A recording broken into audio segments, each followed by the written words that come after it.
Less than 3 hours, the main issue on the ballot is Prop 50 would approve some new congressional districts for next year's midterm elections. Indeed, and joining us live in studio is California's Lieutenant Governor, Eleni Kounalakis. Thank you for being here, Lieutenant Governor. Obviously a big day. You're very busy. You already said you voted, so that's good. Obviously, we want to talk about Proposition 50, which is only on the ballot to counter what Texas did, gerrymandering and getting 5 GOP seats. But now you have other red states, North Carolina, Ohio, Missouri, who are following suit and trying to do that as well. So I guess the question is, do more blue states need to follow California's lead here? Well, Grant, Justine, it's great to be with you. I live here in San Francisco, so it's easy to come down and talk to you about what's going on today. Of course, Election Day. It's a big election, and it's an unusual one because Californians aren't really used to having in most counties, just one question on the ballot, yes or no. And it was really important for the governor when he came up with this plan to put it on the ballot, to do it the right way, to ask the question, to put the map on, so people really had total transparency and knew what they were voting on. By the way, it's also a temporary measure. So all of the voter education that's been going on around it lead us to today, Election Day. Polls are open till 8. And we think that most Californians now fully understand what this is about. Yes, it is about new congressional districts. Yes, it is about probably 5 more Democrats going to Washington to represent our state if it passes. But mostly what this is about is fighting back against Donald Trump's policies that have come out of the White House the last year that have been very damaging for so many California families. So assuming that Prop 50 passes, which it seems polls are indicating that it is heading in that direction, where does it stop then? If other states keep moving things around, is this just like a never-ending battle? Okay, so of course this is what you started with, and it is very important because it's not just about this election in California. It's overall about elections in the United States. And what we know is that the right wing and the MAGA movement for decades has been trying to gerrymander in other states in a way that suppresses Democratic votes. They looked at changing demographics. They have been for a long time trying to figure out how to suppress Democratic votes or how to gerrymander votes in a way that favors them. This has been going on in other states for a long time.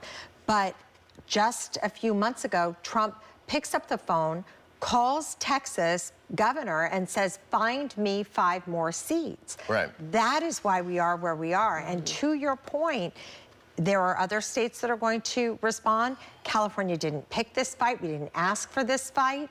It's hard to say where it will all go, but we did know that in this moment, we had to do everything we can to fight back. That's what Californians want. That's what many Americans want. And that is what we're doing. I have to ask you about the government shutdown. Californians are going hungry now. How long can Democrats in Washington hold out with this stalemate? It's incredibly upsetting because, you know, the Republican Party, Trump himself, they're very, very powerful. They have the White House, they have the House of Representatives, they have the Senate. They are calling all the shots. The Democratic minority is trying to stop them from defunding health care. That is why they're not giving in and signing on. But in the meantime, Trump does not appear to care about the collateral damage, which are, in the state of California, 5.5 million Californians who are on CalFresh, which is our version of SNAP.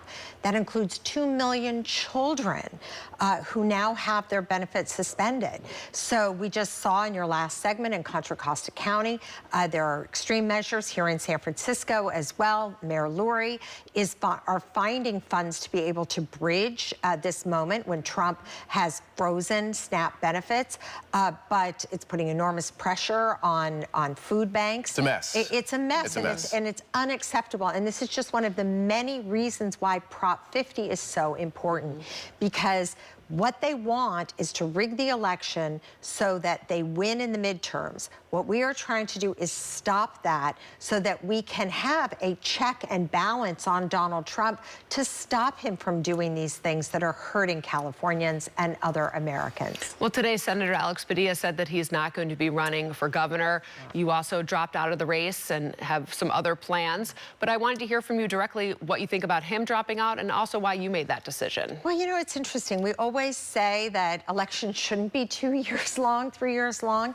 The fact of the matter is that there was a lot of focus on the presidential going into November, a lot of focus now on Prop 50 and this November. I think there's no question that come tomorrow, there's going to be a lot of focus on the governor's race. There are more people, in my opinion, who will jump into the governor's race in California. Not me. I am very happily running for treasurer. I come from a finance and housing background. That's the best way I know that I can serve the people of California is by championing fiscal responsibility. That's my expertise.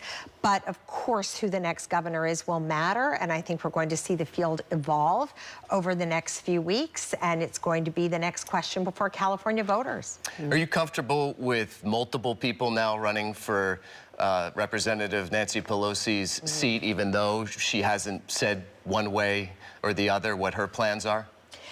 Look, Nancy Pelosi is a legend now. She was the tip of the spear in Prop 50. She is enormously capable. She is on top of her game. If she wants 2 more years, that's not very long. I think most San Franciscans can see she gave up the leadership position. She is now 1 member of Congress, but she is a highly effective one. So from what I hear out there, San Franciscans, this is my city where I vote. We believe that she is more than capable to continue to work in that body for 2 years if she chooses, but we also know that she's going to be announcing those decisions soon.